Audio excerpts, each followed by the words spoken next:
Hello and welcome back. Today we are going to be doing a starting steps video on Japan. The three main things we're going to be focused on is early industrialization, creating a very strong base for Japan or a Japan run in general. The second thing we're going to be doing is we're going to be talking about a lot about the Corn Laws and economic reforms. You can reform quite quickly as Japan with the Corn Laws. And the third thing we're going to be talking about is the restoration event chain. We are going to be doing it a lot faster by provoking a revolution in order to get the honorable restoration without having to wait the 10 years using a revolution. Okay, so these are the three main ideas. Let's talk about Japan in a general sense and what makes Japan a bit of a different run. First of all, you start off isolationist. This means no trading. I think this actually makes Japan a good start for beginner players because you kind of just work on your own internal economy and you have one less thing to worry about. Getting off of isolation is really important because you need to be able to trade in order to provoke the Corn Laws.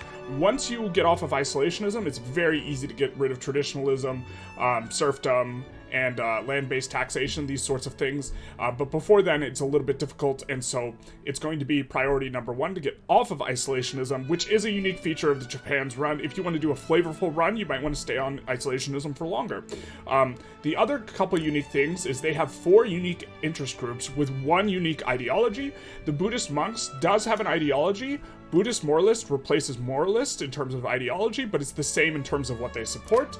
The Haimin, or however it's pronounced, have the same sort of ideology as the regular rural folk, and the Shogunate has the same, which is also unique for flavor reasons, has paternalistic, stratocratic, and patriarchal, which again is the same as a normal landowner start. However, they do have the samurai, which has the unique Bakufu ideology, in which they support a lot of landownerish things, which makes a Japan run where you don't use Corn Laws significantly harder because the armed forces, or the samurai as it were, will kind of team up with the landowners to prevent you from getting rid of landowner things. Okay, this is kind of where you are in terms of Japan being unique. You also have a ton of resources and really high population. They're one of the highest population starts. There's a ton of resources on their islands that can cover basically everything except for oil, so you're you're in pretty good shape to just kind of do everything yourself, and you start off relatively backwards in terms of technology, but not super far back. Okay. Before you start, one thing you kind of want to look for is the ideal start is getting a jingoist on your shogunate leader. That way you can pass a couple laws easier before you provoke the Corn Laws, which you will do once you can get free trade. Another thing you're going to be trying to do in terms of the clout, we're just going to talk about the government here, is we are going to be using our authority to bolster the Intelligentsia and the Industrialists. And the reason why for this is they are going to be a combined force that allows us to push through a lot of reforms, and getting them powerful is going to be strong. To the end of getting the Industrialists powerful, we're also going to be trying to get our industries privately owned, but we'll talk more about that later. As far as laws go, the first thing we're going to, or not the first thing, but the most important thing is getting off of isolationism so we can do Corn Laws. But before then, because we have a landowner that has, it's Takeda Mori, because he is a jingoist, he will support all of the colonial laws so we can get colonial exploitation quite a bit faster, which is exactly what we want to do. You cannot do this as quickly unless you have the jingoist leader of the shogunate. Okay, once we get isolationism off, we're going to go Corn Laws, and this is going to allow us to get off of traditionalism and serfdom extremely quickly, which normally the shogunate opposes, but now they are for it. So there's that. Let's spend the rest of our authority and talk about why we're doing it. So we are going to be encouraging manufacturing here in the capital of Kansai. The reason why is we're going to be building tall here initially in order to facilitate growth as much as possible. This gives us 20% manufacturing industries throughput bonus, and so we're going to build most of our manufactories here, and this will make it so that they take 20% more input goods and have 20% more output, so it's kind of like an extra 20% of the building, but it also is even more valuable because it doesn't increase wages. We will also be doing road maintenance here, but we're going to be taking this off in relatively short order. The reason we're doing road maintenance is because first it gives us a little bit more infrastructure, which is going to be nice eventually, because we're probably going to come over the infrastructure cap while we are going for railroads. And so this will help us to avoid the cap. But secondly, It's also going to give us state construction efficiency, which when you're building really tall in one particular place in the very, very early game is going to be quite a powerful modifier because it's going to give 10% state construction efficiency, so stuff's just going to be constructed faster with less construction. So this is going to be good, and this leaves us with 600 authority left over. We are going to come into the budget, and we are going to go, put it all in consumption taxes. We're going to do services, sin taxes, and then we're also going to tax tea.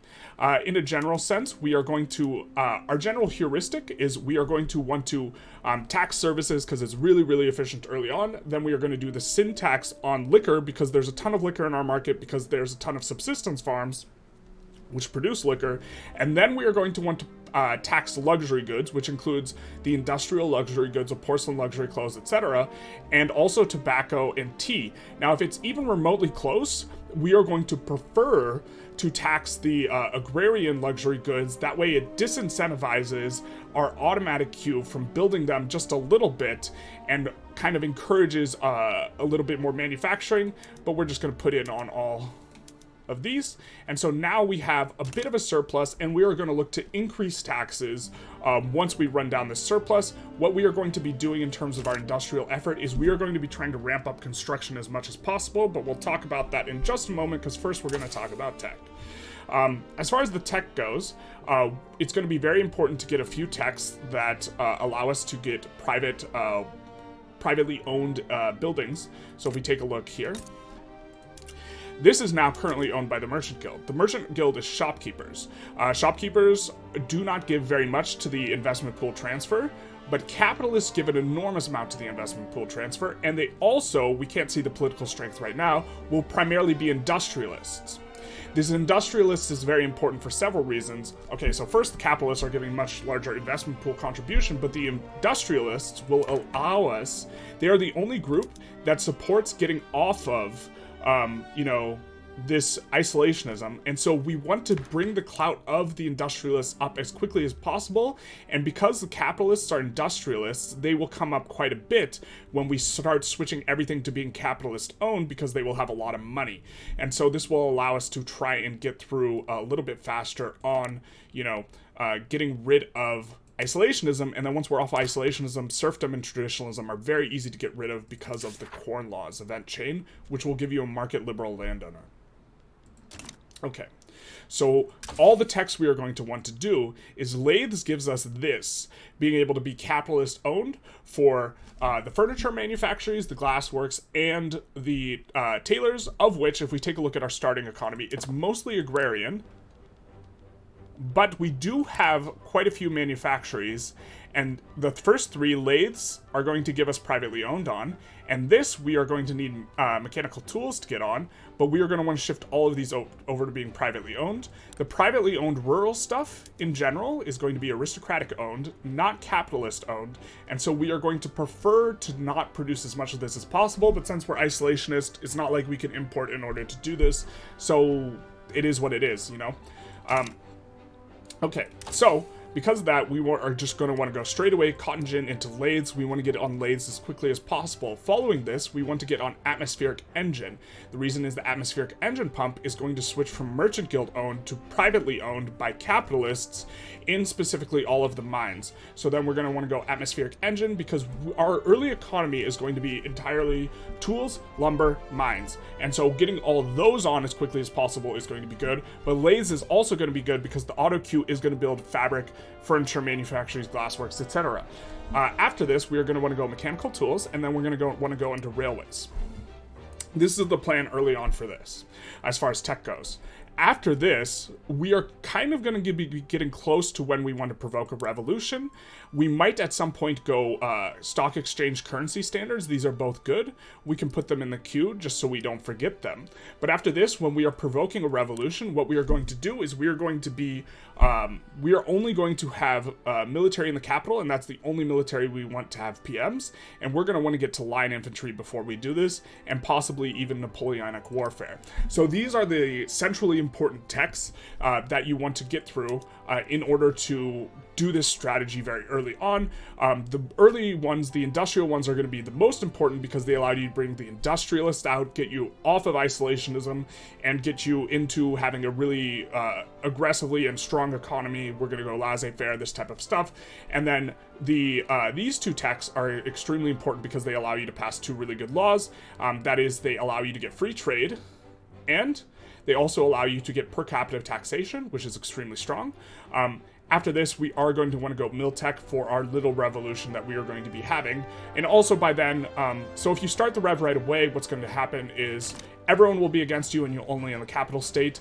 Later, once the industrialists are a little more powerful, you'll get a control of a couple states maybe, but it's not going to be everyone. But very importantly, we're only going to have military in the capital, so we should be pretty well set for the revolution.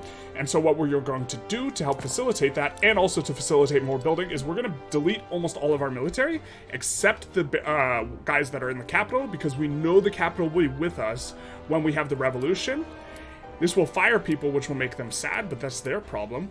But what it will do...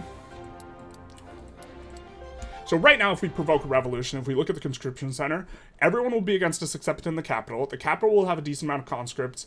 The barracks we have in here will be decent, but we won't be able to win this revolution. Once we get decent PMs on this barracks, though, we will be able to clap the revolution, and also by then, we won't have every single state rev against us, and so we'll have a little bit. Also, this gives us much more money to deal with construction. So now, as far as the construction queue goes, before we unpause, this is kind of almost the last thing. I suppose we could talk about diplomacy. Diplomacy is very easy. You just improve relations with the people who want to stick their finger in your pie, and then you mind your own business. It's very Japan. Okay. Very isolationist.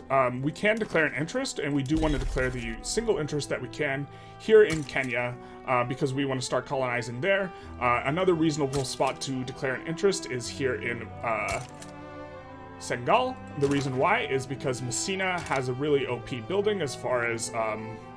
Actually, we're going to do it here in Senegal. The reason why is you have this state here, Eastern Mali, which it does not have visible the Mosque of Quinine, but this gives you 20% education access for free.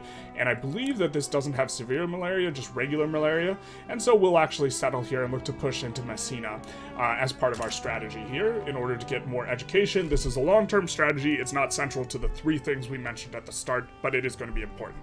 Let's get into the construction now. Okay, so we have the encouraged manufacturing here and the road maintenance here. We're going to mainly want to construct in Kansai as much as we can. What we are going to do is we're going to first build construction centers up to 5.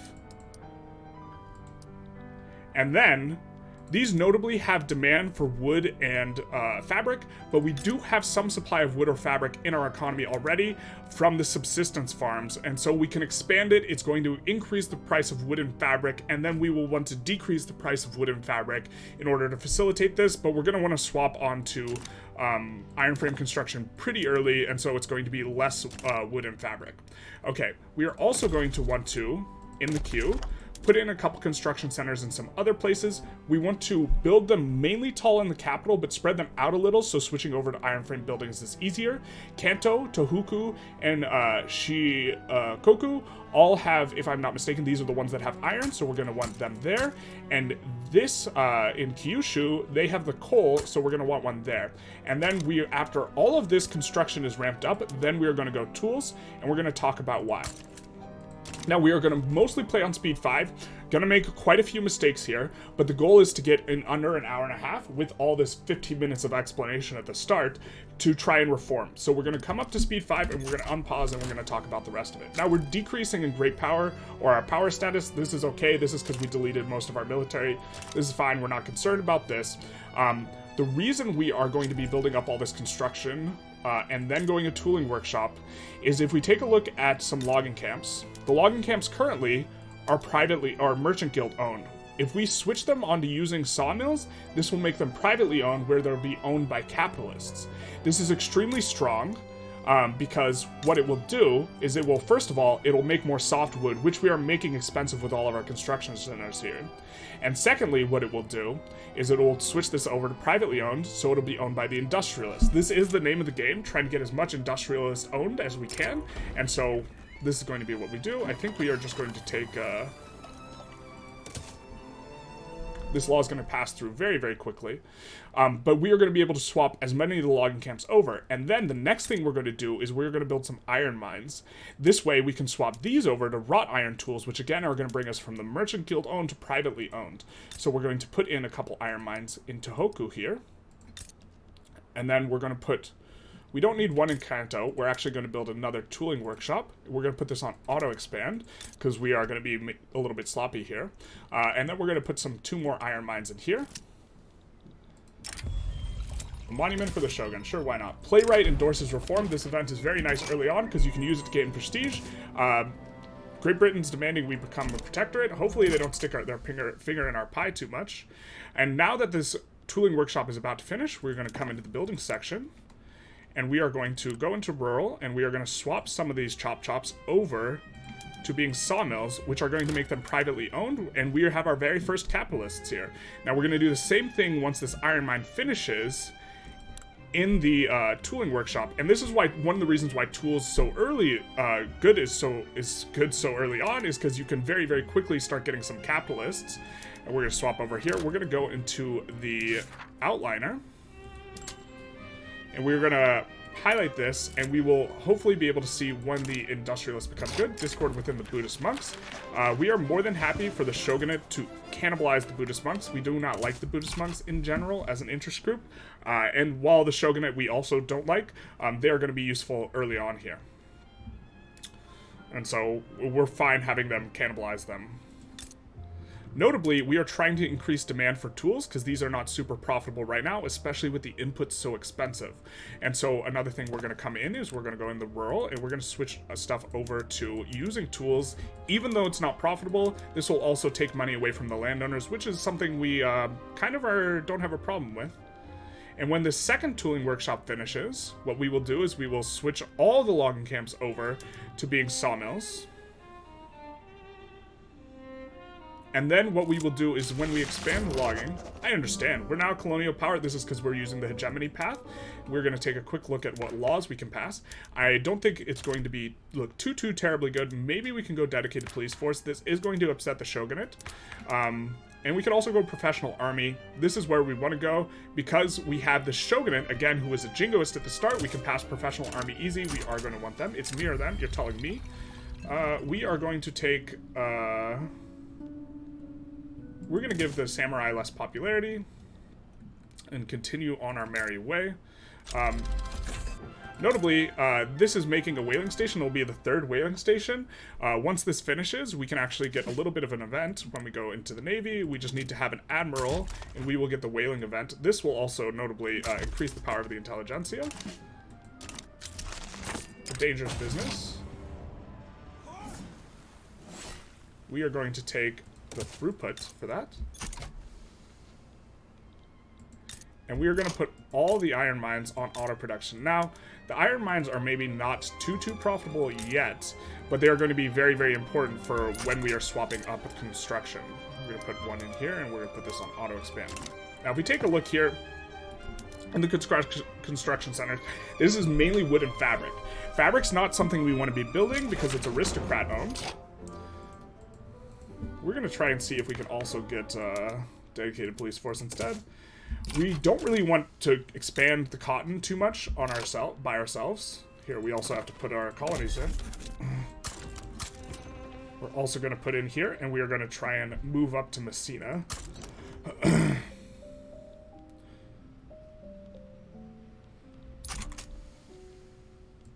Wonder why we can... Oh, because Suzu. Suzu might be a little bit faster.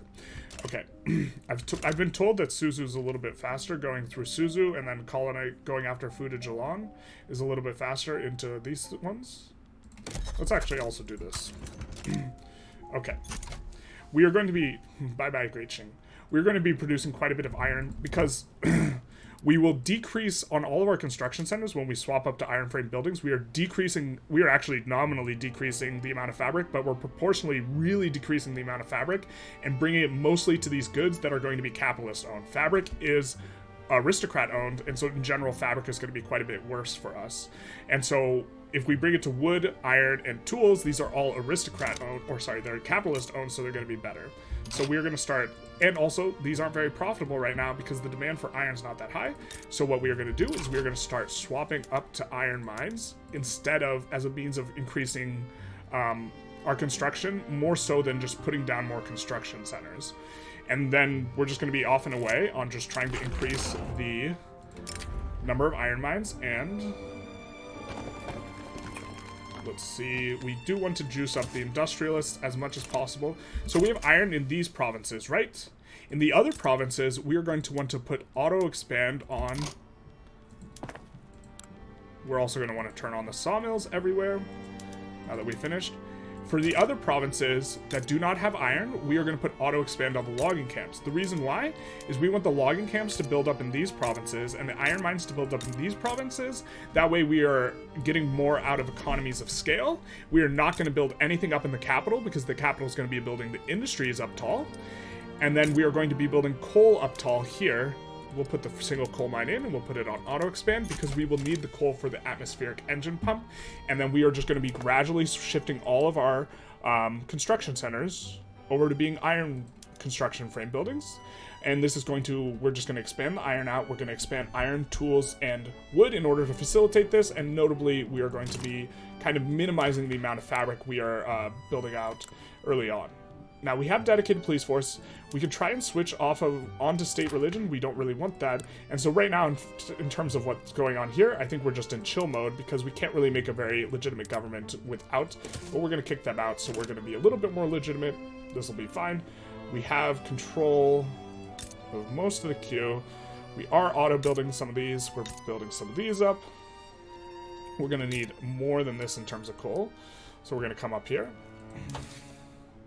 And lathe is coming in pretty soon, and then we will be going atmospheric engine pump. For the lathes, we'll actually need some lead in order to do the leaded glass. And so we will also put that at the front of the queue because we will be coming up on that soon. So remember how I said that, you know, we want to get all of these from being merchant guilds to being privately owned as much as possible? Well, the glassworks, wherever they may be, require lead, and so this is why we're building up the lead. We'll also put the lead on auto expand, and it will hopefully, we'll put one in the back of the queue as well, because I think one's not enough, but we can swap over with one. One's not enough to fully commit to it. And we see our auto queue is building mainly meat, or it's building a few livestock. It's going to be building mainly rural stuff. Normally we would want to import to prevent this, but since we're on isolationism, it is what it is. Alright, so we do get lathes here. And so we are going to want to swap all these over. This is why we built the lead. We're going to want to swap these over to using lathes, which is going to use more tools, and this over to dye workshops. Now all of these are privately owned by capitalists, which are going to contribute a lot more to the investment pool, and they're going to give a lot more clout to the industrialists. And we're just trying to get the industrialists powerful so we can put them in government and get rid of isolationism, because this is particularly bad. We see that we're floating 75 authority here. Little thing we could do is we could increase this, we could put in a consumption tax and then bring it back down, and then we'll be making a little bit more money here. What we are going to do is we are going to keep wanting to swap up these construction centers as the stuff finishes. We're going to just swap them up everywhere, or in a couple places. This, of course, will make iron really expensive, and then the goal is to bring down the price of iron and wood. And then it's like when you pour in flour and you're mixing in water, you like mix and you don't pour it all in at once. We're going to slowly swap these up, but we're going to mainly in the queue be building iron in order to facilitate this. There is a shortage of lead that will be handled by the ones we already put in the queue. We see that iron is a bit expensive. We're still going to be increasing the iron. Again, we're increasing the iron in these 3 states, right, which build the iron. And then in the other states, they have other stuff that they're working on. We do not want to build wood in the iron states to try and encourage economies of scale a little bit, but this is not the most important thing in the world. We are going to actually increase construction in... We're going to build a construction center here. We can afford to suppress it. We're floating a little bit extra authority too. Not quite enough to put in another consumption tax, but this is fine. These will be very profitable. The reason it's auto building here is, again, we're not expanding any of the rural goods here, but also because we're encouraging manufacturing, which is giving us a ton of throughput. Throughput bonus is going to be really good. It makes each building effectively like more of a building, but we are mainly going to be building iron here. Because the iron frame buildings really do eat a ton of iron. Atmospheric engine pump is going to be big. So we have kind of 2 options here. Let's talk about them. As far as the techs over here go, atmospheric engine pump, if you get it, there's an event chain in the journal entry, or journal entry for it. that allows you to get tech progress towards either railways or water tube boiler. In order to get it towards railways, you need to already have mechanical tools researched.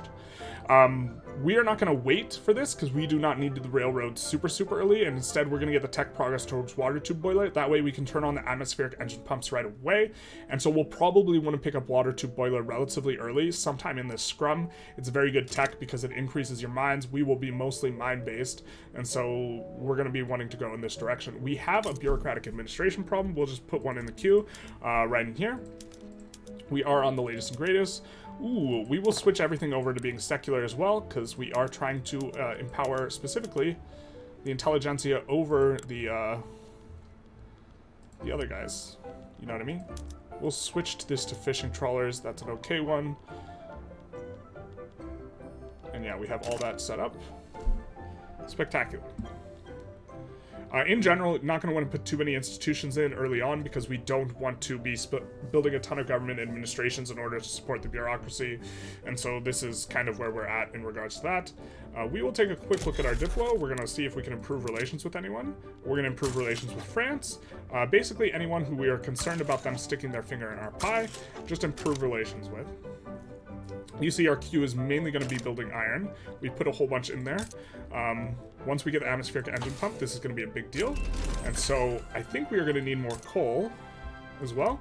Now the coal isn't doing anything yet. It will be doing something once we get the atmospheric engine pump, which is why we are building the coal. We want to have it right away so we can switch over. If you take a look right now, currently speaking, I don't have eyes. Currently speaking, all of these are Merchant Guild owned, which again, shopkeepers don't contribute very much to the investment pool, and they're not as industrialist-y as the Industrialists. And we see Industrialists have become powerful. We'll talk about that in just a second. But now that we have atmospheric engine pump, bam, we're swapped over. Now we're privately owned. More capitalists. You know what they say, more capitalists, more problems. Now, if we swap all of these over, we will almost certainly proc the atmospheric engine pump event. If we take a look here, I can tell you what we're talking about here. The atmospheric engine. So it has to have, these are the conditions. The buildings have to be at least level 3, and they have to be, well, they don't even have to be profitable anymore. So we'll pop it right away. We will get tech progress towards engine tube or water tube boiler. You want to intentionally not proc this event if in the event that you do want progress specifically towards railways, but we don't care. We just want to get on the atmospheric engine pump faster because we care about getting the industrialists up. As far as the government goes, now that the industrialists are no longer marginalized, we'll put them in gov. Contested, it's cursed, but what we will do off this is we will try and go mercantilism, which notably is not opposed by the shogunate, and so this is going to be very important, and this will allow us to go corn laws to get a market liberal shogunate guy. Now, as soon as something auto queue builds in one of these provinces, it's going to be important to put in a port, but we haven't hit that yet. We will get the minus interest group political strength on the Shogun. They're going to be relatively happy with us in short order. Now, we'll take a look over here. And so, where's our thing? Okay, Japanese Windward Coast. We will put a port in here. And later on, if we build cotton, we'll want to build it here specifically because it contributes 50% clout and less to the Shogunate. And that's also why we are building that there ahead of time. Let's see, we will get migration attraction, or, yeah, let's just take the migration attraction. It's not gonna, it's just gonna be thing migration. Now, we've built up a ton of iron mines, so we're gonna swap over Kansai to the iron frame buildings, which is gonna cause a few problems. We're just gonna make iron very, very expensive. It's also gonna cause some costs here, but we are trying to ramp up construction as quickly as possible here, and so, we get stock exchange, which is a good one. This is one we wanted to research anyways. It not spread to us. We're going to take this, but we're going to say Sawi to our... We do want to make sure that Great Britain is not upset with us, so we're going to say Sawi about that. We didn't mean it. Now, we're going to check the price of iron here, which is kind of the biggest cost. Ooh, tools are expensive too. We're going to put another tooling workshop at the front of the queue, because that is making everything expensive. Atmospheric engine pump also notably doubles the amount of iron output by each iron mine, which is going to be very, very important overall. We are also going to want to get steel in the relative short future to support the steel tools. So we're going to put a steel mill in the queue here, which is going to be good. And I think we can swap up to iron frame. And we are going to swap up the last of these to the iron frame, which is going to put less demand on fabric, which is going to be good because fabric is aristocrat owned. We want to be building stuff that's capitalist owned, and we want to up construction as much as possible, and this is what we're trying to do. After this, we're going to build more construction centers as well. We are currently still making money. We want to be kind of losing money, so this is the situation. Mercantilism gets some progress, which is excellent. We will see a better way. Now, if we already had mechanical tools researched here, there would be a third option for progress towards railways, but instead we'll just get the progress towards water tube boiler, and we will come off of this, and we will want to get the water tube boiler ourselves. After we get water tube boiler, we're going to want to get currency standards and then the military tech we had discussed at the start of the game for provoking the revolution. Now, we are going to want to economically reform before we provoke the revolution, although perhaps you could provoke the revolution first. We are more concerned with coming out with a really strong economy than coming out as quickly as possible for this. So this is going to be good. Just kind of checking around things. We do have these. Mechanical tools is not going to be researched for a little bit, so we are going to actually kick this steel mill back to the bottom because it doesn't have anything that it could build, and we get mercantilism now. So now that we have mercantilism, we can go after the really, really overpowered corn laws event chain, which requires we prioritize tariffs on grain. We cannot do this until you have trading at all, so this is why we went mercantilism and why getting the industrialists powerful enough to go mercantilism is so important. So we're going to go and we're going to find our grain and we're going to encourage exports. Also, we're going to create import routes specifically for goods that have a high demand in our market that we don't want to be constructing. The good example of this, or the best example of this, is perhaps fabric. Fabric is going to be, we are going to encourage imports on fabric. Fabric is going to be it's an aristocratic good, so it builds up aristocrats. Aristocrats base contribute half as much to the investment pool as which we are getting 12k from currently, as capitalists. And so generally you want to have more capitalists than aristocrats. When we import fabric, we make it less likely that we build cotton plantations and more likely that the AI build cotton plantations. And so even though this isn't profitable, we're going to import from the Qing market, which is going to affect our market in that way, encourage them to build cotton plantations, and we just generally would prefer that they do. Also, it just kind of illustrates the idea. We're also going to import silk from Great Qing, which is going to make our tooling, or sorry, not tooling, it's going to make all of our clothing workshops more profitable. And then we're also going to want to import dyes. And so also tea, like all these types of goods that are rural, that they are arable land, that are not owned by capitalists, we are going to want to import, and we are going to want to export our finished goods if they become particularly cheap. Currently we have really cheap hardwood. I think that, do we not start off using the PMs here? Nope, we are on luxury furniture. Okay, well, we'll figure something else out for that. Let's continue, let's continue putting in a few more trade routes. We are going to want to import grain. Unfortunately, since we're prioritizing export, none of these will be profitable, so we're not going to import it yet. We're going to want to import, if we import, for example, meat, this will further, we have an adjacency with the Dutch market? Where? Okay, well, we're going to trade more with them because we have an adjacency. We'll import there. Actually, that trade route's probably not worth it. Here, let's just delete it because right now it is actually the case that currently we do not have free trade yet, and so we'll be going off that. Also, we lost a ton of authority here because we switched on to or off of isolationism. So what we're going to do is we're going to come off of this. We're going to remove a couple consumption taxes. We might put one of these back in or two. These are the high-paying ones. I guess we're going to tax tea over that, and we are going to get rid of... We're going to stop bolstering the Intelligentsia. We do want to keep bolstering the Industrialists for now. Donation of knowledge. Hell yeah, brother. In Chubu. We'll take it. And now we're losing a little bit of money. This is fine for a while. We will increase taxes once we start getting closer to being in big trouble. And we get the modern conservatives. So this is what it's all about. We had a jingoist at the start, which was really, really nice for passing a couple laws. But we want to get someone who's a market liberal. This event chain gives you a market liberal. You see new leader for the age. We will stop prioritizing grain export, and we'll actually prioritize the import, which will end the corn laws event chain. And now, with our handy dandy market liberal, we will say, you know what? You know what was a really bad idea? Serfdom was a bad idea. Now, normally the landowners oppose this. The market liberal ideology overrides this. We will also take the industrialists out of government, which will allow us to get rid of serfdom faster, because faster law passing. And this is the really, really big essence of the Corn Laws. We get end of the Corn Laws event. Yay, we get a ton of loyalists. Just incredible shape here.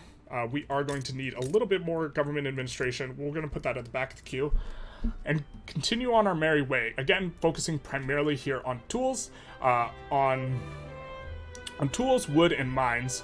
As far as what we're doing, mechanical tools is coming up. When mechanical tools drops, we will also want to have sulfur mines, which will allow us to switch the paper over to being privately owned. Currently, the paper is also Merchant Guild owned, right? We want it to be privately owned, and so this is also going to come in with sulfide pumping. We see we've got a decent amount of authority here, so what we're going to do is we're going to increase this and then add a consumption tax. We're going to add it on tobacco to discourage the production of tobacco a little bit, and the mistreatment of serfs. We will take the enactment chance here, and serfdom will get abolished super, super fast off the end of this really OP event chain, really. And we are doing okay here and here. What are we doing over here? Kind of okay. And so we're starting to become adjacent to some of these guys, and we are going to want to wind up PMs in order to do this. So let's come in here in order to be able to go to war. I think we can switch on to cannon artillery, and then we're going to import cannons. And we get serfdom abolished as well. Fantastic. We are going to have a shortage of cannons now, but we just import them. Handy dandy. We would prefer to import them from the British, because we want to get good relations with the British overall. It's not going to make too big a difference in terms of profitability, but we do want to import them from the British as a preference. And now we've got serfdom abolished. Now we can get rid of traditionalism. Now, so there's two options between laissez-faire and... So we are at a little bit of a cusp where it's almost better for us to have laissez-faire. Laissez-faire gives 20% investment pool contribution efficiency. The capitalists notably give 20% of their dividends over to you in terms of investment pool. And so let's just quickly talk about this. So if we take a look at the weekly balance, basically speaking, 20% of this weekly balance gets transferred over to your investment pool. Yes? This modifier over here, so first of all, traditionalism has minus 50%, so we're about to pop off here, just to be very clear.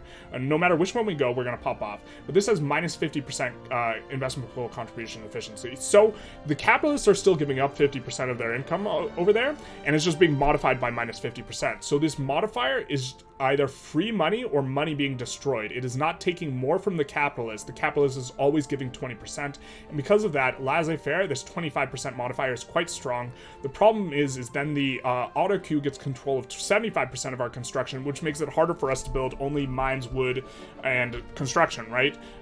So this is kind of the trade-off. Generally speaking, I think around 1 to 200 construction, laissez-faire starts looking better, and we're not quite at 100 construction, but we will be soon. So we're going to go for laissez-faire over interventionalism, because interventionalism is just kind of, it's your basic bitch type of economic system, and laissez-faire is, you know, the premium one, where you are getting the investment pool contribution efficiency. So we're going to come up on that and try and do that. Now, notably, normally the armed forces do not care about restoring serfdom, yeah? These ones do, because the Bakufu ideology, so this is unique to Japan, which makes it harder. They are big mad at us, but we don't care, and the Shogunate doesn't care. Now, we will spark a revolution if this leader dies. If this guy dies, suddenly he'll be super pissed. So this is just something to keep in mind, okay. We are also probably going to want to start building more troops in the near-ish future, but not quite yet. But we're going to go laissez-faire for now. And we are building dies, we're building these, we're building that. Laissez-faire is going to be good. Discord within the samurai, hell yeah. We will just squeeze them down, because they are going to be an interest group that is annoying for us. And so we would rather have the industrialists gain some clout. We have pretty good enactment chance on laissez-faire already. We could put in the industrialists for even more enactment chance, but then we would lose a lot of legitimacy for this. So we're not going to do that. We are going to tend to our queue. Now, it is just auto-expanding quite nicely with what we got. We are going to get mechanical tools soon. I think we are going to need a second sulfur mine, so we're going to put this in the back of the queue, but just be ready to swap over the paper mills either way. We are still losing money, but this is going to be, we're basically going to double the investment, more than double the investment pool transfer, and we have a huge investment pool anyways, and it's going to start using more of that investment pool, so now we're making a ton of money. So what we're going to come and do, after this laissez-faire passes, we probably should have done it before it passes, we're going to put down 4 of these in Kansai, and then we'll let it do its thing. Now notice, we only have control of 25% of the queue, but we're making a ton of money so we can expand the queue in a huge way. We also, notably, when we transfer over to laissez-faire, traditionalism does have a nice positive in that it gives bureaucracy population cost modifier, so we're actually hemorrhaging some over there as well, so we will have to kind of fix that. We're going to put that behind the construction. We're going to put 3 of these behind the construction, so we really should have built the construction first, but this is fine. We'll build it now. We'll finish those, then we'll build a couple government administrations, and then we'll build more construction, and we're just looking to ramp up construction to around 200 as quickly as possible. We also finished laissez-faire, so we can go free trade. This is, by the way, the reason for wanting to get stock exchange relatively early is so we can go free trade relatively early, because it is required. But it not spread to us, so that was a happy circumstance. And notice our auto queue is building tools and glass. We're happy with the tools. The glass is whatever, and so things are progressing. I suppose we could switch to gas streetlights. This will encourage the production of more coal as well, and we get mechanical tools unlocked. We have the steel mill already. I think we can come up to steel tools. It's almost going to cause a shortage, which is going to encourage this to build a lot of this. It might even cause a little bit of a shortage, just a happy shortage as it were. We're going to kick these to the top of the queue. And then this one up, and then it'll be a steel mill next. It is causing a little bit of a problem, but those are over. And then also coming over back to the paper mills, these are currently merchant guild owned, shopkeepers, not industrialists. We want them to be industrialists, or capitalists rather, so we're going to swap over that. We're actually going to swap all these to steel tools, and we're going to swap these to precision tools, which is going to use more hardwood. We had really cheap hardwood, so this should be extremely profitable. The people got to know of the depravity. We're always kneecapping that interest group if we can. And now we see the auto queue is saying, oh, we need steel and we need coal.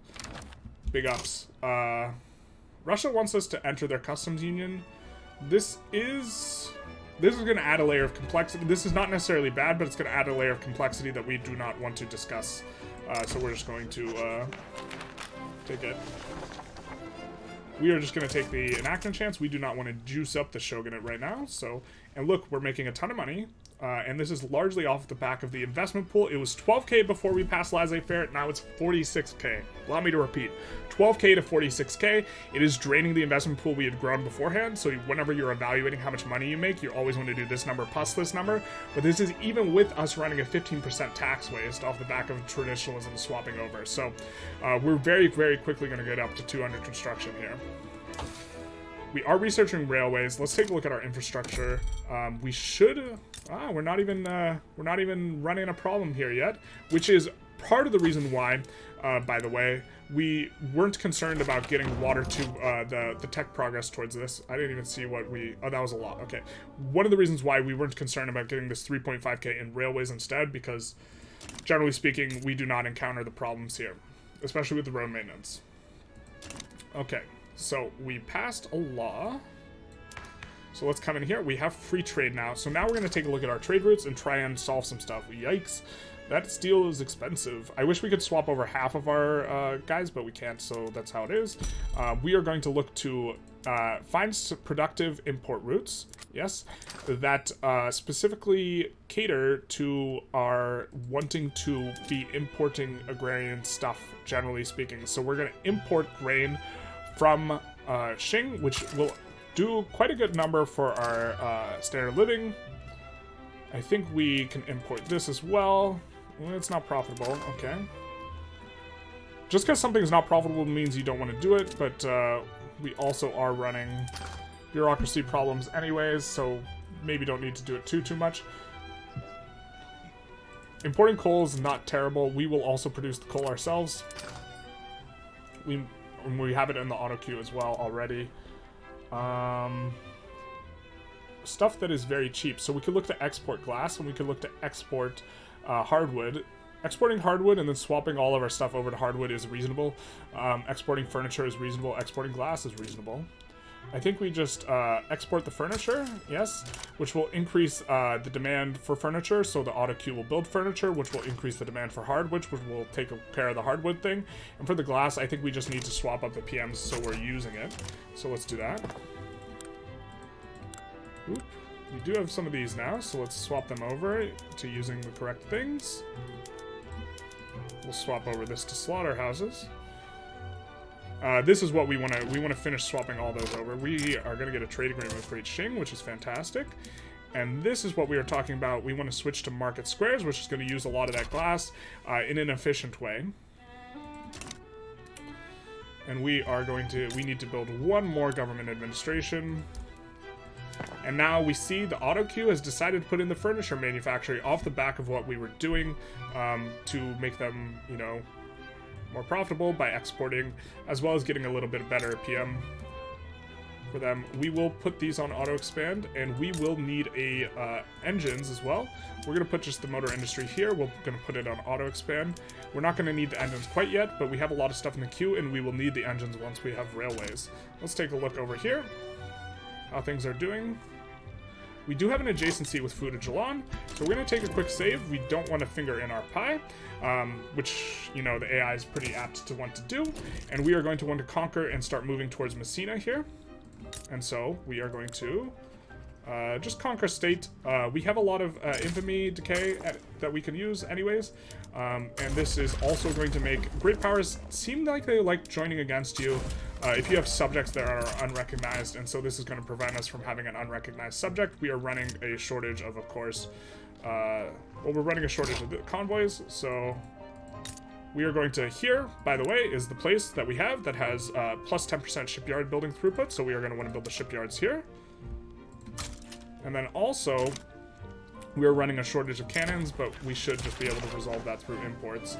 We have a movement to restore traditionalism. Let's just take a quick look at our laws. I'm pretty sure we're on kind of what we want to be on. We want to get to per capita taxation. This is going to be opposed by the Shogunate. Let's start getting after it, though. Oop. I thought the Industrialists... we do not have the tech yet. Alright, we'll just leave them in for now. What we can do is we can go landed voting in the meantime, which is going to take power away from the Shogunate. It will create a voting situation that makes it very hard for... These guys will probably be in the same party because of the market liberal ideology, and so it will be very difficult to get the intelligentsia in government. Generally speaking, this can kind of cause a little bit of problems, but also getting them onto landed voting is going to be pretty good for trying to kneecap in general, and so we will try and make this progression. It's a decent one. We can come off of it once we get the research we want. In particular, we're talking about currency standards allowing us to do per capita taxation. Alright, so we do need one more government administration. 2 arms, my friends. Those guys should be able to handle themselves against them.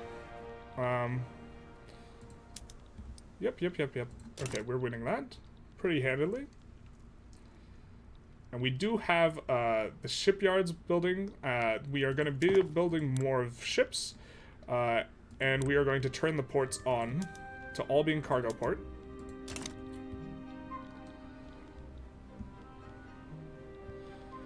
And we do not hyper want landed voting, but we don't like not want it either. As far as the industrial efforts go, if we just take a look at our queue, we are mainly building our stuff. We're mainly building these industrial goods that are all owned by capitalists, and the auto queue is also kind of moving in that direction a little bit, which is what we want. Increased enactment chance, hell yeah, brother. And we see that we have quite a bit of money here, so what we're going to do is we're going to add construction centers, specifically where we know that we have iron mines being constructed, because this is one of the big things we're constructing. And we conquer over there. I don't think we're going to incorporate it, but what we will need to do is we will need to add port at the front here. We're going to delete the barracks there from Japanese Guinea, and then we are going to probably go after Carta here. So we're going to take a quick save. Yes. and we are going to conquer Carta, which is going to give us 9 infamy, but we don't have a lot of infamy, and we have a lot of infamy decay, so we're just going to conquer Statum. We'll probably vassalize Segogu and then conquer Messina's single province that we care about, which is what we're trying to get into to increase our education access without incurring enormous cost. Currently, since we have a such a large population, our institutions are relatively expensive, 341.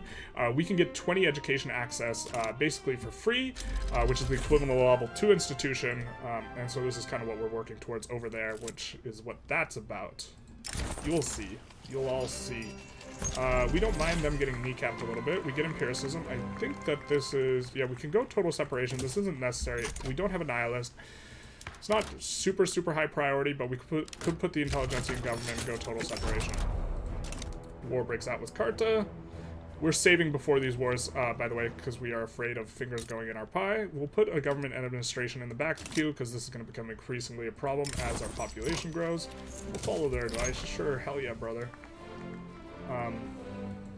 Yeah, good. Super happy to see all of this being owned by capitalists, basically, for the most part. Let's come into the trade route and see if what's expensive and see if we can import some stuff to try and discourage. So the Dutch and the British we have adjacencies with because of our colonies over there, and so we're going to import fruit from them to decrease the price of fruit in our economy to try and discourage them from building you know, all of the stuff that gives you fruit. Same thing with the meat. We're going to import, and we're going to import specifically from those two again, because we want to not use our convoys on this.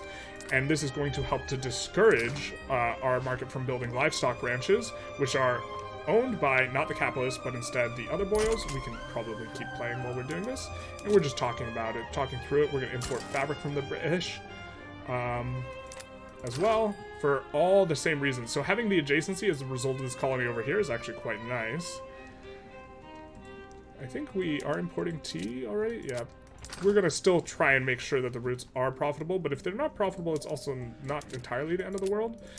We are going to want... I don't think we have any demand for sugar, which is like the problem here. Yeah, so we couldn't possibly import it, but we will maybe make a grocery thing and put it on, because I think the auto queue doesn't notice that you can do this. So we are probably going to put this over here, even though this place is fairly likely to rev. It will be where our new capital is, and then this way we can swap it over to sweeteners. So now the AI, the auto building, will say, hey, look, there's something I can build with that sugar, and it's going to be really profitable, whereas before it doesn't see it until you get the first one of these. So we're just going to put that in the queue there, and then we're going to look to increase construction some more. We're going to add a construction center in Kanto, here and here again, and also here, because that's where the coal is. That's quite a few construction centers. We're coming up on landed voting in a second. Shogun interferes? Yeah, sure, why not? He wants the landed voting. Now, what's going to happen, the law that we're probably going to provoke the rev on is probably going to be either getting off of monarchy or getting onto census suffrage or something like this. Or not census suffrage, but the wealth voting. One of these is going to be used to provoke him, or just him, the interest group leader, dying is going to provoke the revolution, because as soon as the market liberal dies, we're going to rev. And so we kind of want to be prepared to expand this barracks quite a bit. We get this law, which is not going to be insanely good for us, because we don't have that much rural stuff, but we'll swap over the PMs anyways, and we'll look to just kind of get all that in place. We'll use slaughter tools and slaughter tools. A good vintage. I think we just take the throughput. The prestige isn't going to too much for us. I think we do have a government admin in the queue. If we do, we're going to come up on it. Why is the... I guess the millet farm is one that we inherited in terms of inside the queue. We're going to kick it to the bottom of the queue. It's not that important, and it suffers from negative construction efficiency because it's in the newly conquered place with a bunch of turmoil. Now we can kind of start going on to the railways. We're going to put 2 railways in here, and then we're going to switch over our railways to using the wooden passenger carriages, which is going to help encourage wood construction. And we get a bunch of parties. We will solve this problem with a port. And then at the back of the queue, well, they will start auto-building the railroads, the queue will, so we will kind of let them do that. We're going to take a look at our parties. See, again, this is quite predictable. They almost always join in the free trade party, which actually does make it difficult to have a legitimate government with the Intelligentsia in, which was something we knew was going to happen, but this is okay. This is kind of a feature of the Corn Laws of event chain. Generally, it unfolds like that. We'll kind of just do that. And we do have to get rid of a consumption tax, or we are just going to wait until these railroads finish, yes, and then we're going to delete road maintenance. We are not only really building in the capital anymore, so the 10% construction efficiency isn't needed, and it's not going to be needed for the infrastructure once we finish these railroads, yeah. So this is why we're doing it like this. And we do not want to be maintaining road maintenance for forever. And we're just still looking to increase construction. We're losing money, but not a tremendous amount. We're doing this number plus this number, so we're losing about 20k. But the investment pool transfer, oh baby, so big, so thick. Let's see. The Constitutional Reform Party actually wins. Incredible.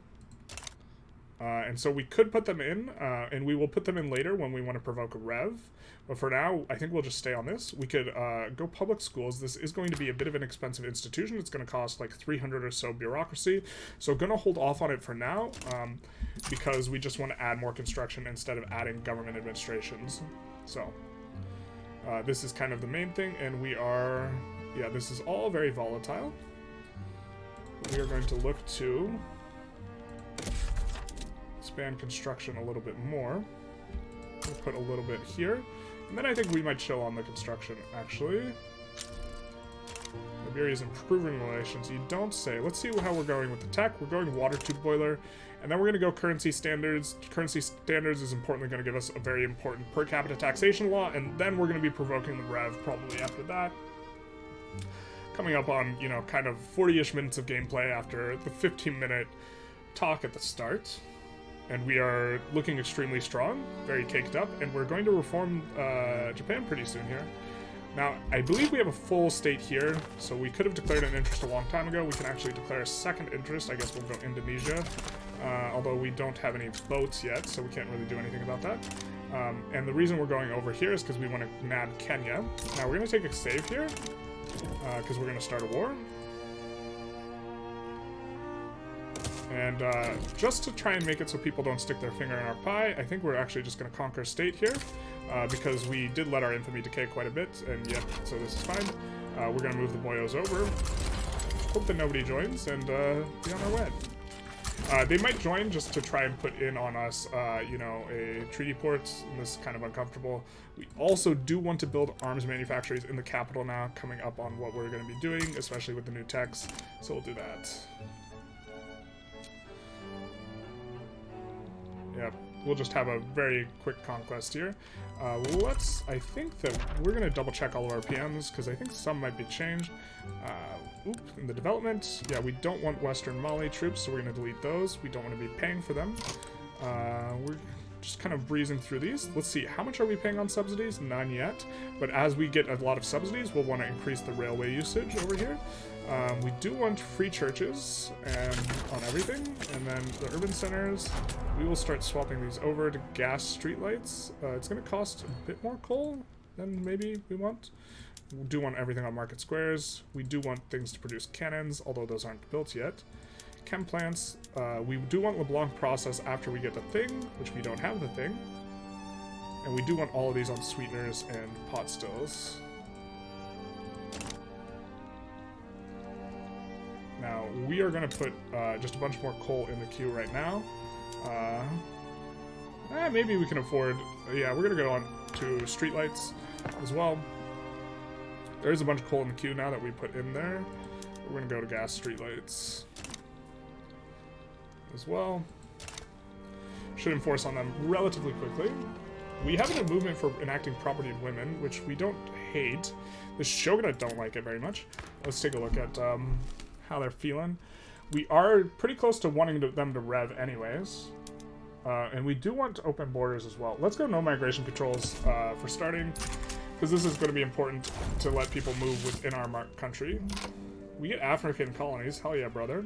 Let's take a quick save, and we're going to go for the state that gives us the OP building here. Whoever, I forget who put that in the comments section, but we're just going to, we just want Eastern Mali for the most part. We're gonna wait until it doesn't actually turn us into being infamous, okay. We will also start our colony over here in Kenya and look to get that. Very nice, a little bit lucky to get that there because we can conquer Zanzibar from them.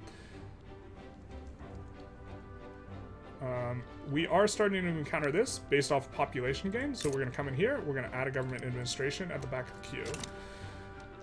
Just try and keep things rolling along. We are making money, but our investment pool is growing, so we're we're losing money, but we're effectively making money because our investment pool is growing, and we do want to add more construction centers here in Kanto in general, so we're going to add them there. Oop, what was that? That we researched? Water tube boiler? Hell yeah, brother. We're going to swap all these over.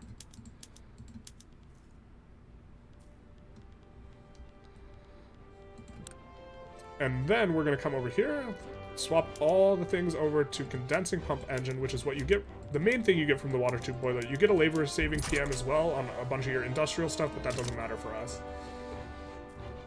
Which of course makes iron way cheaper, which makes our construction cheaper, so now we're actually making money despite building a couple more construction centers. It's this number plus this number is what you need to think about. Our investment pool is cranking up. We have no migration controls. We're going to take a quick save and we're going to go after the Messina state. We're just gonna conquer state, that 21. Like, it would be lower infamy, but I mainly am not for this run, I'm not concerned about expanding as efficiently as possible. I just want to illustrate ideas, and so you can do this in a lower infamy way than the way we're doing it, where we're just conquer stating. Also, conquer stating makes it the least likely someone's gonna stick their finger in your pie, so there's that, which is gonna cause not needing to reload as much, because we are trying to get this done in an hour and a half, so it can be just one kind of coherent video. I suppose if you watch it on double time speed, I think we will try for property of women here. Maybe?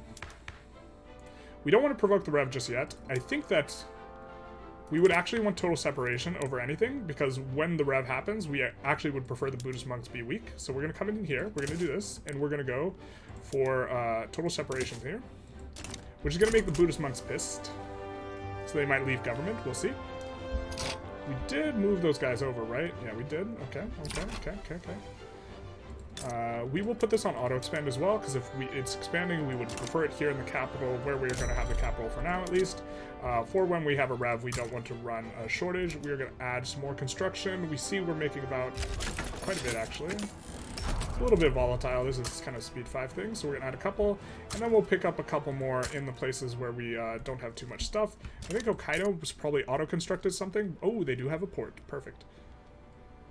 Hokkaido, just very strong, very balanced state. Currently only has the steel production, so we'll actually put it on... well, we don't want it on auto-expand because it will auto-expand even though it's not employing. We'll put a port in here. God, why is the AI building railways here? That makes no sense. We'll put a port in just so the transportation reaches our market, and makes no sense. Okay.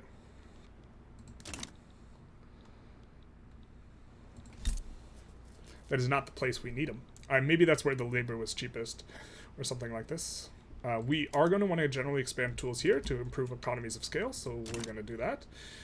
We're just putting that in the queue. The auto queue is kind of going to make stuff flow in a natural/good way. Otherwise, we are getting a bit of push in there.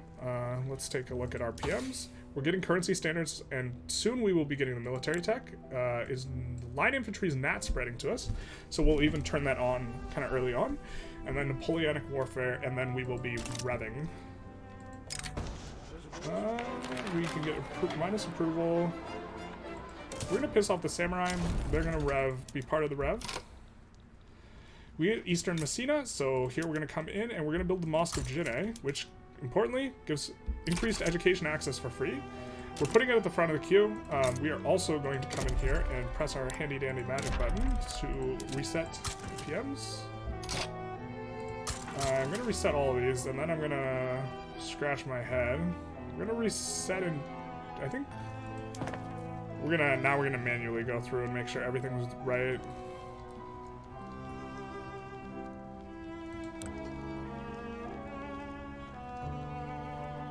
Okay, everything's right. The Chubu thing is just a hardwood thing.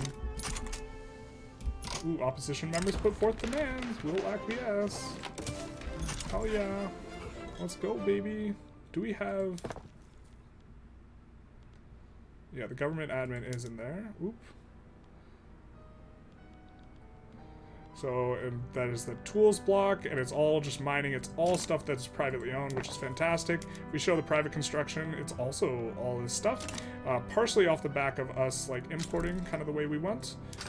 We are running minus 50 authority, which is, like, basically the threshold where I don't like to do anything about it, but it's kind of uncomfortable. This stuff is expensive. We can import the coffee. So let's import it specifically from the Dutch and... Oh, I thought I clicked the Dutch. I was looking for ones that have 0 convoy requirement. And so we pay a little bit extra here, but we kind of suss that out. And we do, tea's a little expensive. Can we import it profitably? Yeah, we can from the Omani and from the Dutch. Again, we are trying to import. If we take a look, you know, at all of our trade routes, we sort by goods. With the exception of the cannons, which is not even profitable now that we've built our thing, I think. All of these are landowner owned, and so we are discouraging, except for we're exporting furniture. Other than that, you know, it's all landowner owned, which discourages us from building it, any of the landowner owned stuff.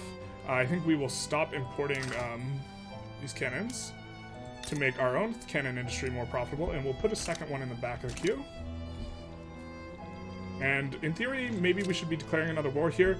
We're not going to declare any more wars, just for the sake of making this run coherent, but some good places to expand are into Zululand in particular, but we need to build boats for that, so probably just taking more of these territories over here would be the way to go.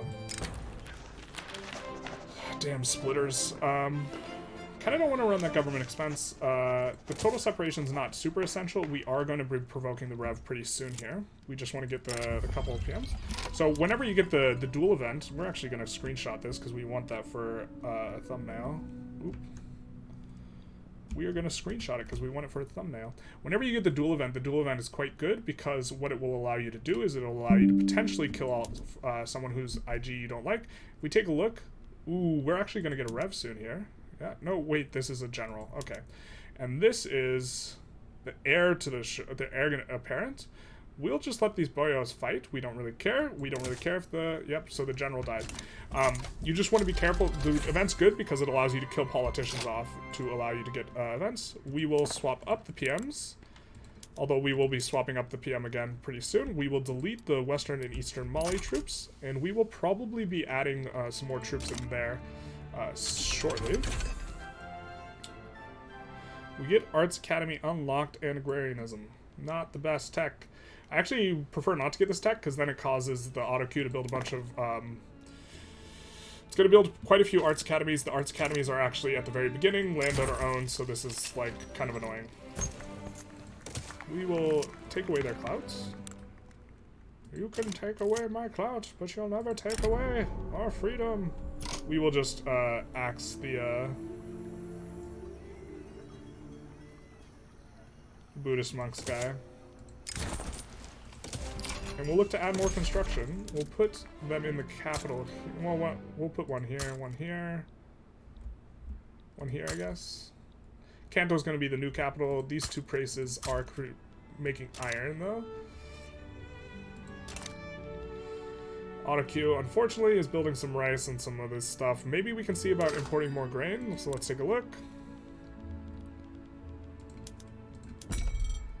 We'll import it from the Russians. Russians would not be terrible to get a trade agreement with at some point.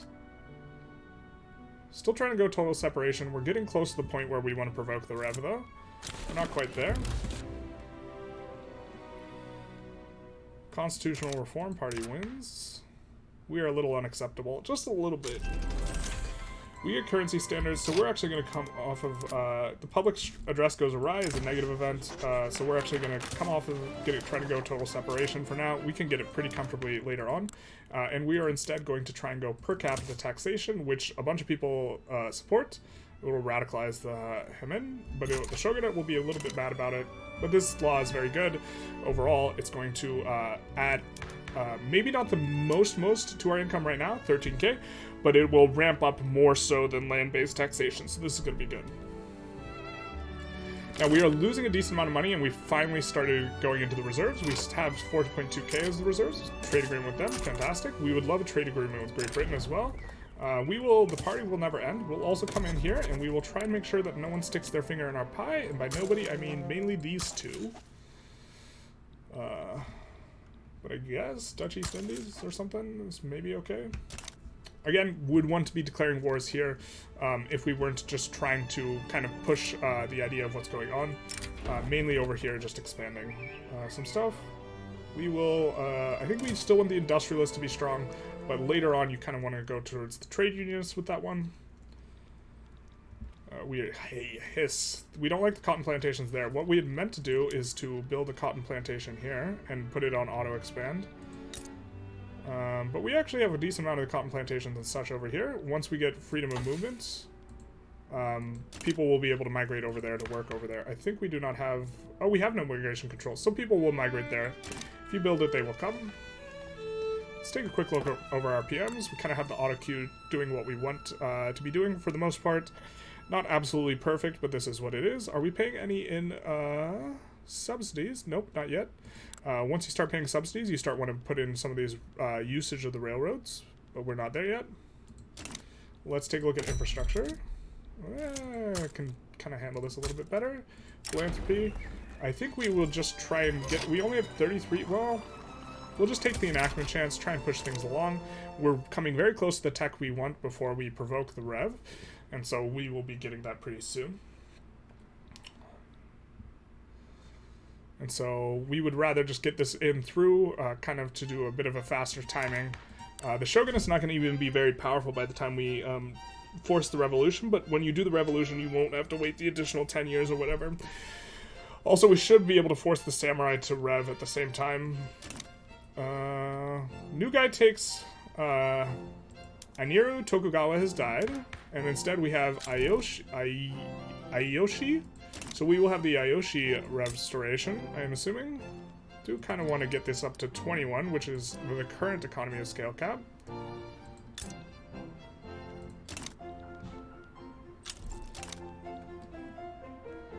Just coming right along. This, our new leader also gave us more authority, so we're going to come in here, we're going to put in a consumption tax. We're going to put it on porcelain. Kind of making some money now, making money moves, you know what I'm saying? So we're going to add a little bit more construction. Just a little bit, because we actually do want to have a little bit of a reserve for this revolution, because we don't want to run into running a credit. So we will probably, it's mainly hands off here actually until we get this law, in which case we will swap it over. And also in the back of the queue, we're going to put 10 more battalions, I think. This should be good. And we will come in here and we will switch this to mobile artillery, and then we will switch the conscripts over to being line infantry and mobile artillery, which of course is going to make this profitable. We'll put another one at the front of the queue. There is one at the back of the queue. Now, as far as tech goes, it's not as important for the rest of this tutorial, but I believe going mechanized workshops is going to be extremely strong. So we're going to go mechanized workshops first, and then we are going to maybe want to go for some of this stuff. Banking is okay, and then maybe the rest of the tier 1 techs before going into egalitarianism. Also, another idea is starting to expand the universities a little bit. We get per capita taxation, big nice. And so now we're kind of close to where we want to spark the rev. We don't quite want to spark it just yet, but really, really close to wanting to be. So if we try and go parliamentary republic, let's see who will radicalize. The Shogunate and the Hymen, and not... That's weird that it does not include the other guys. If we went to wealth voting, who does this radicalize? It doesn't radicalize anyone, so this isn't going to provoke a revolution. Alright, so let's try and go parliamentary republic.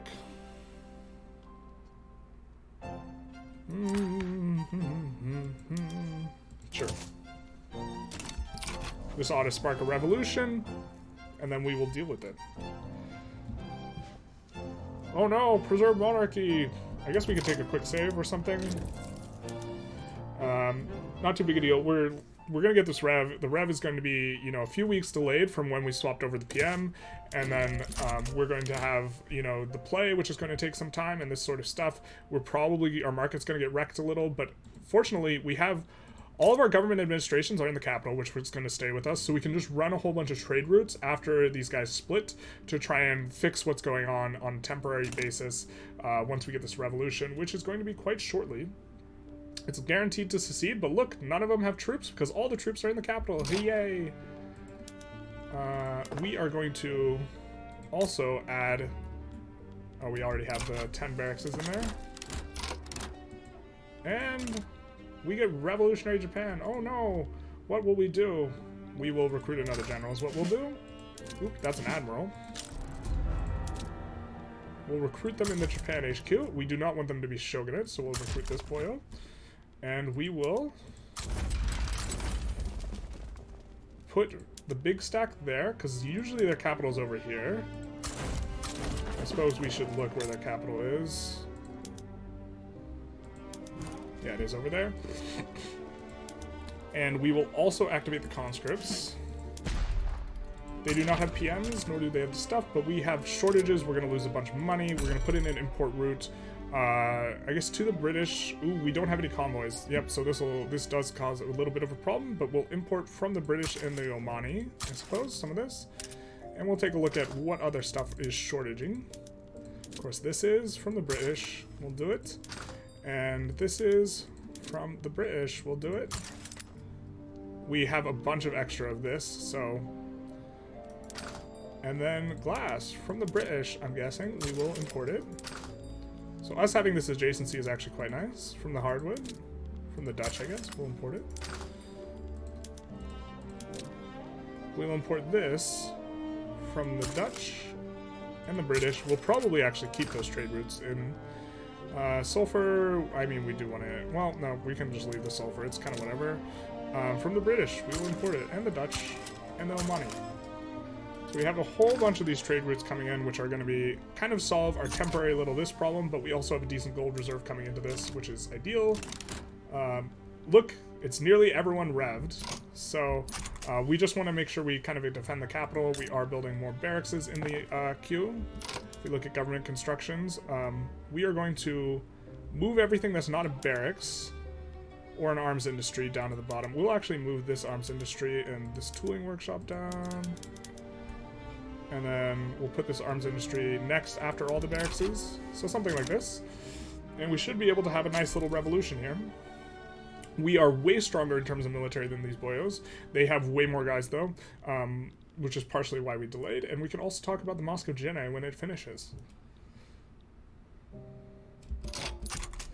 We should get a fairly easy parliamentary republic here, and so we're going to be fairly well reformed and being able to swap off stuff. Japanese aristocratic revolt, oh no. So we maybe didn't get as many recruits as we would have wanted. We are going to have some battles, but we have way better PMs than them because they're on the nothing burger PMs, so we should still be able to push them despite having nowhere near the amount of troops, and just be able to enforce them on them in relatively short order. Having 30 barracks is also just going to be kind of good for us in a general sense. We're hemorrhaging money here, but this is not the end of the world. They do have some reserves that they are probably hemorrhaging. Trade agreement with them is fantastic. We also finished the Mosque of Quinine, so let's take a look here. Let's also do this. It's giving us 22 education access, which is the equivalent of 2.2 public school, what is called public school institution. But if we take a look, our institution, well, when we're revved, it's not very high, but our bureaucracy cost is actually close to like 300, 350 per level, and so a tragedy, but what can be done? Ooh, we don't want this. Yeah, we got to do this in Kansai with the capital.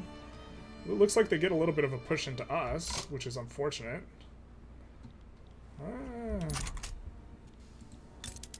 So maybe we have to upgrade this guy's level a little bit for the next battle, because it looks like he's not doing too hot. So perhaps we should have recruited a little more guys. If it's a problem, again, we saved right before, so we could redo this if we need to. Looks like we're having a little bit of we're having a little bit of problems here. A little bit of problems here. Okay, so we're gonna come in and we're just gonna load. We should wait. We should have waited until we had the 30 barracks finished before we did this, but this is okay. We'll just come in for a load. It wasn't quite. We had literally every province rev instead of just most of them, and so this is going to. We're going to come off of this for now. And we do have the illegitimate government because let's reform it and put these guys back in. Do that. And just let's try and balance this out. We do have the arms industries coming in. We're just going to provoke the rev again. But we're going to make sure these barracks is finished first. Again, we're going to get the Mosque of Jinneh, and then we're going to be off and away. We're also going to build, I guess, a little bit more of a bank here. The bank gets split between you and the revolution, and so that's kind of why we ran out of money so fast. So maybe building a bank is less important when we have so many different places revving. I suppose we can put in some of these trade routes, though, like importing fabric from Great Britain or from Russia, and then also... Where has 0 convoys? So Omani and Liberian. These are going to be nice trade routes anyways. And then we have the silk. We have dyes. We're going to import a little bit of dyes from the Shing. It's barely profitable. We'll also import it from Great Britain. It's not profitable, but it will be kind of good long term. And then we're going to add a couple ports here, actually, at the top of the queue. And we'll re-rev in just a moment here. With the same ideas. I think that... Okay, we have to rev it by going Parliamentary Republic. This is the way. Because I don't think just one interest group is enough to... Actually, just one is enough to rev. So can we get... will this cause one of them to rev? No, so neither of them rev off the wealth voting alone. I mean, I suppose we could do wealth voting in the meantime. Let's just do, like, 1 pip of wealth voting. One little... Actually, we don't need this. We can go it now. We can do what we want to do. Oop. Ooh, nope. My brain. So this is going to radicalize those 2 groups. Let's take a quick look. We do have the 30 barracks. Oh. We're going to put another 5 at the front of the queue, I guess, just to kind of be sure. It would be very embarrassing if we failed this twice. It's already a little embarrassing. So we'll do this. And this should be, first of all, we're going to get a rev here, again. It's going to be these, yeah, again, it's going to be basically everyone. But we are going to have, be able to maintain a little bit more trade routes, run fewer shortages. We're going to import this from somebody. From the British, because we want that in place anyways, and the Dutch, I suppose. Because we are going to run a shortage of that, and we are going to run a shortage of hardwood, right? Which is part of... We'll import it from Russia. And the British... Let's take a look at all of our shortages again. We already handled some of them. Glass is going to be a little bit of a problem. Again, British. Softwood, problem. Again. Oop. Well, we actually want that route with them anyways. The Omani and Liberian.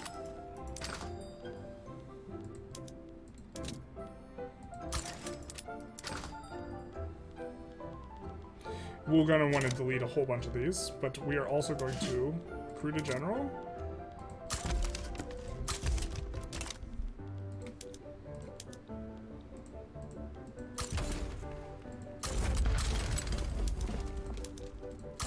We're going to have it be a little bit more balanced this time, and we will activate the conscripts here as well. Only 1 conscript in the other places, and we'll be off and away with this rev, which we're hemorrhaging money. We don't have that too much reserves, but it is what it is. I don't know what to say. We could downsize our bureaucratic administration. Man, we are hemorrhaging money real fast, but they should not be hemorrhaging money as fast, because they'll be running a bureaucratic malice, so maybe they will hemorrhage money as well, but you know, we will be able to recover post this. Could even have maybe swayed someone, which would have made this a lot easier, but I think it's more important to illustrate that you can do this without the sway.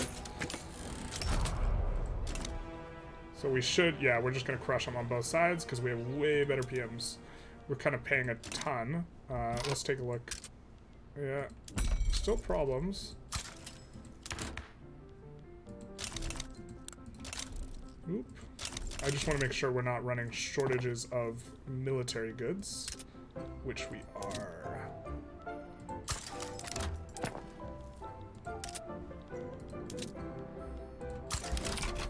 want to get those wound back up in the right direction. We don't want weird fronts to happen because this can brick us, but other than that, we are progressing pretty quick. We're 20 years into the game, by the way, getting all of this done, and we're pretty close to an hour and a half now. It was not fully optimized, this run, but I think it just kind of illustrates a lot of the ideas behind the early industrialization, the passing of a lot of these laws. You know, we do want to kind of probably do this, but we're going to need more government administrations later. It's going to be a big recovery period. We'll play the recovery period a little bit, but they're pretty close to capitulating here. They're getting a lot of exhaustion. We have their capital, etc. Mostly etc. And things should recover, and we'll fix all of this stuff once we get this through. What tech are we researching? Yep, we're going canneries and mechanized workshops, which is going to be fantastic. It's going to increase our economies of scale, throughput, and max bonus. The Imperial Way Party. We don't see that one too often. That, I believe, is unique to Japan, and it is the Imperial Way. They're Republican, notably. One of the few guys who didn't rev. Holy snapples. Cabinet meeting.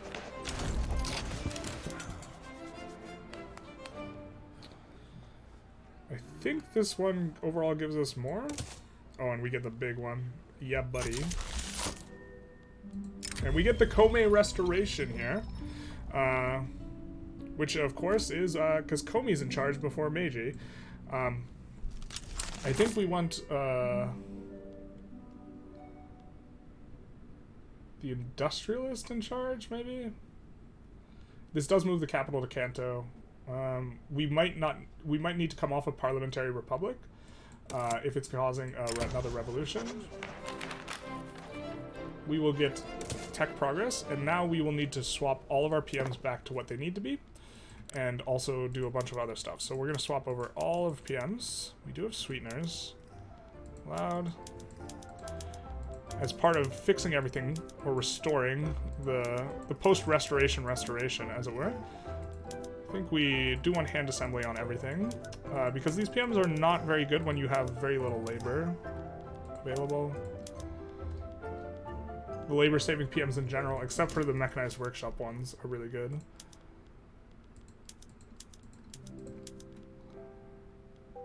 Are we paying... Well, this is gonna... Whether or not we're paying subsidies is gonna dramatically change over the course of whatever. This is what I was talking about, not liking the arts academies. They're owned by aristocrats, but they do empower the Intelligentsia as well. So they're not, like, absolutely terrible, but they're, like, not ideal. These are all kind of the right thing, except we don't, I think, want road carts currently. Or we don't want railroads currently. We'll switch everything to condensing pump engine. I think we don't want... these currently. We will eventually, if we're running, if we're paying for subsidies, we'll want them. We'll leave those as they are. We'll go switch to road carts here. We're going to switch these. These are fishing trawlers. We'll switch these to privately owned. Those are whaling fleets.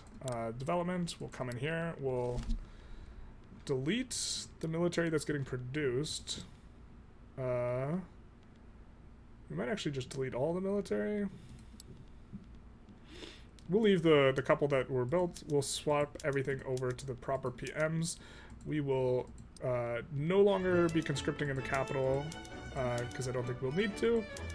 Can't swap that. We have all that swapped to what we want, and we will just kind of let the economy recover right now.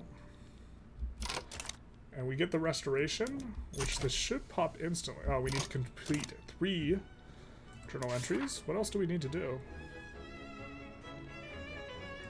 Here, let's retire the samurai, probably. And we do have to worry about... We have 100% on Parliamentary Republic, so if we can make it to Parliamentary Republic without revving, this will be what we need. We do need to decrease consumption, or decrease taxes, so we're going to do this, and I think this one, and then we'll increase taxes here. Try and pay for all this. We have the Red Japan. Let's go and look at our trade routes. Which ones are not productive at all? Yeah, we'll delete a lot of these.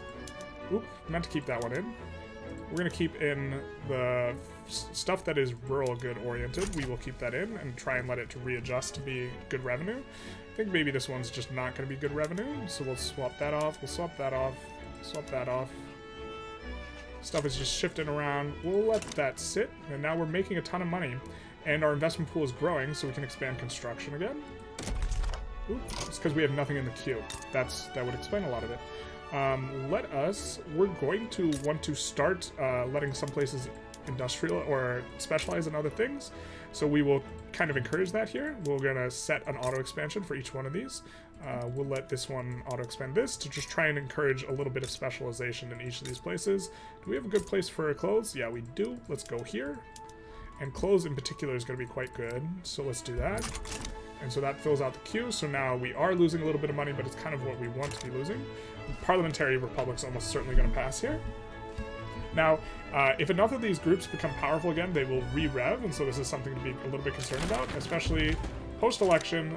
The timing is not ideal. It looks like we got plenty of clout in here, so this is good. We cannot, or we can reform the government to make it more legitimate, but we'll keep it this. This will be fine. We're in good shape here. Now, what else do we have to do?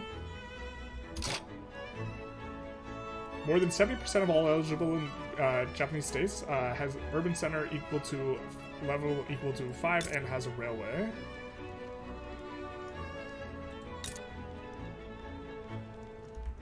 We'll build a railway there. Just looking to finish the restoration thing.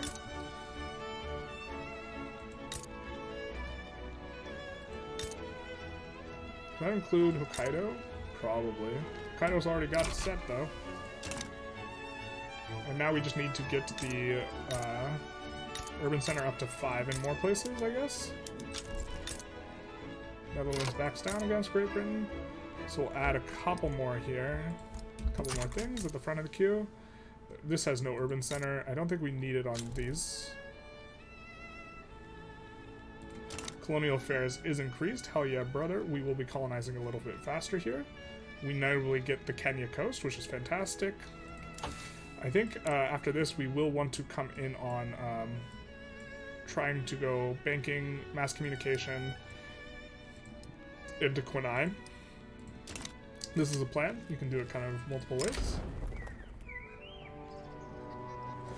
The radicals from discrimination. So we are, what do we need to do to retire the samurai? Have them not be powerful and not be a part of government. Well, that's a little bit complicated. Because of this. Because Kome. If we had Meiji, this would not be a problem. So we're not going to retire the samurai, but we are going to get parliamentary republic here. So in theory, we could actually take them from government, but then we're not going to make them not powerful very easily. We could switch maybe to wealth voting here as well. Try and further kneecap these boyos here. I think we would prefer elected bureaucrats here. Now this is going to probably lead to some bureaucracy shortfall, so we will try and preempt that. Also have to keep in mind the capital's now here, although we are not encouraging manufacturing here, so we're going to add a couple at the front and some at the back. We're losing money, but our investment pool is growing, so overall it's kind of like gaining money, but we need more construction to like actualize this properly. Again, would love to re-emphasize that this is the equivalent of more than two levels of public education in terms of access. We'll take this one. They're both really happy with us. We don't want to kneecap their whatchamacallums. Didn't realize we'd built some of this. Huh. Let's take a look. We built a few naval bases. Where are they? Chubu and Kyushu. Okay. Do have some devastation problems. Let's try and solve this. And we'll just swap this over to military shipbuilding, which will solve that problem. We'll look to add more construction centers here in the capital. We get elected bureaucrats, which again, as predicted, is doing that. But it is going to long-term be better, and it's really easy for us to pass right now. I think that we want to probably go property to women, right? Rights of assembly is also going to be nice. That will maybe cause a rev. Public schools will be nice as well. Guess we'll probably do... Let's do total separation while they are sufficiently kneecapped. The boyos. do we have some devastation here that is driving the lack of infrastructure? No, it's because we moved the capital that there's a lack of infrastructure here. This makes sense. Or we didn't move the capital. The capital was moved for us. So let's build even another one. Inefficient agriculture. You're telling me we should follow their advice, though. We do need one more of these, and we are trying to industrialize Japan. We just need one more to get urban center up to level 5, right? Yes. And we're going to make it this one, so we're going to add 5 more mines. And another railroad, I guess. I think this will be sufficient to urbanize it. And pop the event, and then we will have finished the restoration. I guess it won't be quite in... No, it's going to be in under 25 years, yeah. And we are also coming out relatively strong here.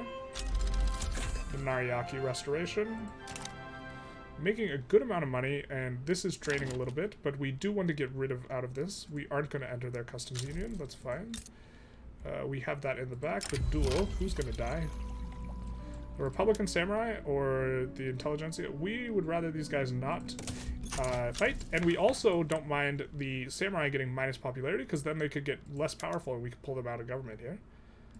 We could actually do this right now, yes, and suppress them. Urbanized Japan is completed, and restoration is completed. Winds of change, you're telling me? We're going to take the urban center throughput, and... This is, we've completed all the ones, haven't we? Oh, 2 of 3. Okay, fair enough. So let us recover a little bit of authority. We're going to stop bolstering the Intelligentsia, yeah, or the Industrialists. And we're instead going to suppress the Samurai. So we will look to get them under 20% to finish this restoration. A little bit longer than I was expecting. But it's fine. We are playing on high speed. We had to load once. It's okay. We will retire the Samurai here.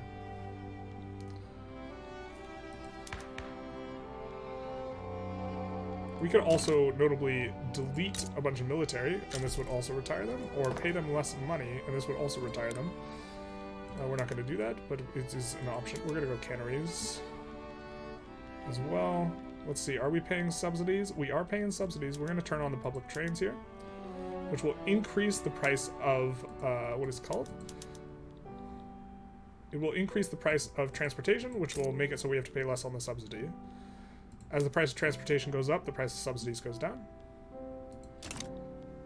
And we're going to add some construction as well in the new capital, which I think we eventually will want to encourage manufacturing here, but not yet. We'll add 3 construction centers here. We're getting total separation. These guys are decreasing in clout somewhat slowly.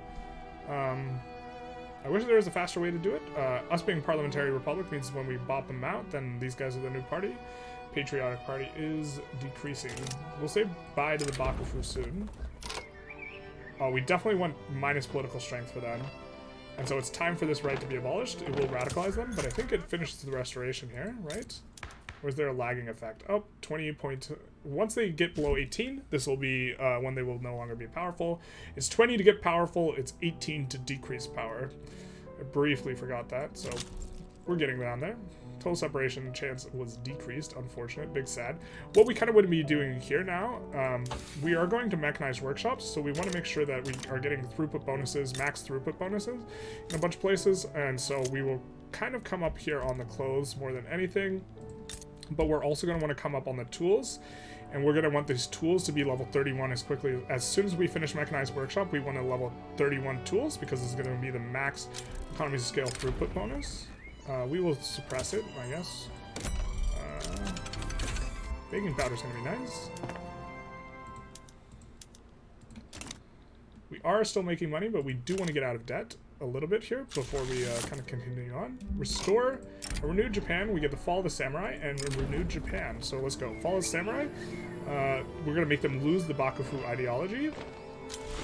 We can get a ton of... It will get reorganized in the armed forces. So we can either get minus weekly innovation gain multiplier for military, or we can get radicals. Let's just not get radicals. I'm not sure which one of those is better. I think, in my opinion, the Japanese Empire will rise, giving us claims on all of Korea is better. And we have finished kind of our transformation. Let's do one more thing before we finish, and that's add 2 construction centers here. That way we can be over 200 construction. It has been about, what is this, it's been under 25 years here. We've gotten over 200 construction. We have reformed the government greatly, reformed most things like pretty substantively. Let's just take a look through. We got parliamentary republic, landed voting. It'll be easy for us to swap. Our government with not a landowner in sight. You just forget about these guys here. It's basically all completely reformed. We have elected bureaucrats, which is nice. Professional army. We got laissez-faire free trade, very nice. Per capita taxation, very, very nice. It'll be a while till we get proportional, but it is what it is. That's kind of the normal nature of stuff. We got no colonization. We'll probably be coming in on the next law pass we do. We'll be going for public schools. We also, notably, in regards to schooling, we have the very powerful Mosque of Jinne, which I think is worth going for as Japan. And so this is giving us 22 education access, which is part of why this is cranking up so much. I believe that is when the Mosque of Jinne was constructed. That is the crank up. We're still on censorship. We can get rid of it. Serfdom abolished, notably with laissez-faire, free trade, and serfdom abolished. This was all on the back of the Corn Laws event chain, so this is going to be good. We're still on kind of these ones. We did pass no migration controls. People can move intermarket relatively more easily. If we take a look kind of at our international stats a little bit here, our prestige is going to be low because we're unrecognized, but it's still relatively high. Our GDP is top 10 in the world. It is number, 7. So that's pretty good. And we are kind of having more of a come up overall than the other ones. We are accelerating, and we are really, this is a point where we will really be turning a corner when we get mechanized workshops. This is a really important inflection point, and we're not going to be playing the run to see this, but mechanized workshops is going to give the throughput bonus up to 31, and what we'll be trying to do here is maximize throughput bonus in several places. So we're going to be trying to maximize the throughput bonus for the textile mills here. We're going to coming in here and trying to maximize throughput bonus, maybe not for glass or steel quite yet, but in here we'll want to build up the arts academies. This is after we research the next one that will allow us to use bougie patronage, which is going to be more capitalist owned. Here we're already, the tools are coming up. We'll want the tools to come up here, mainly focusing on tools and construction good, ramping up construction. I think over the course of maybe another hour, you could double construction again. And we come up to 200 construction in this hour and a half, although it is 25 years. And so stuff is ready to pop off. Again, you can fix a lot of these import routes, mainly focused on importing a lot of the agrarian goods. But I hope this was a good demonstration of how you can reform Japan in 1.2 a little bit faster. Now that you've finished the restoration, normally you have to wait a 10-year period, and you don't have to wait that 10-year period if you do a revolution, and we get to kneecap them nice and quickly and get the full Japan pretty much ahead of schedule. And so I'm not going to be continuing this run. This has just been a starting steps video just illustrating these ideas. Hopefully it has been helpful. Feel free to like, comment, subscribe. If you have another country you specifically want to see just a start for and not a full run for, feel free to put it in the comments. Generally, so far we're kind of for the most part voting on runs here. So there's that. And if you like the video, I think I already said that. So on that note, have a good day. Also, if you've been sitting a while, maybe take a walk.